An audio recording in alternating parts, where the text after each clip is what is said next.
So chapter 3 was over confronting others' violations. So basically, in the workplace, um, when you come across somebody else making a bad ethical decision in their practice, so they gave an example of a professional photojournalist who noticed somebody editing photos and photoshopping people out of the photos, and in photojournalism that's an unethical practice to alter the photos in that way, other than just taking out some of the dust in the picture.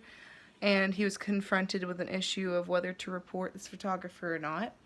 And at first he decided that he didn't have to do anything because they had noticed that one photographer had a picture with this person in the frame, and then the one that he had altered, they had noticed the person was not in that photo anymore.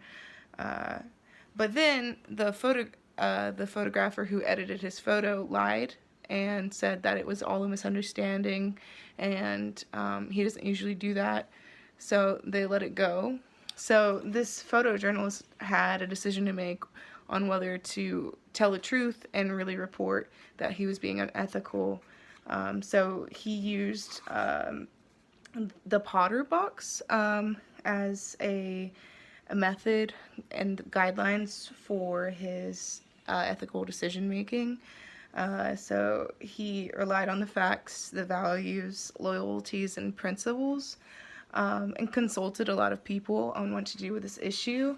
And he finally was able to contact a friend of the editor in charge of this photographer and relay that message to him, and they were able to uh,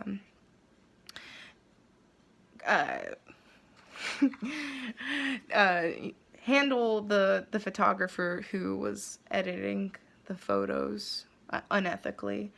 And there's also a tool for action section where they talk about ethics codes, especially when it comes to photojournalism.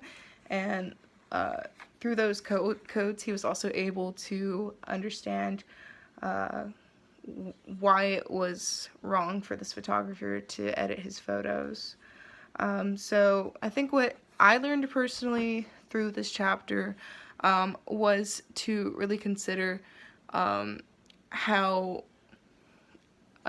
you view others in the ethical in the workplace, and their ethics, and when you should call them out when it gets to be too much, or you know, is it good for them? What's acceptable and what's not acceptable?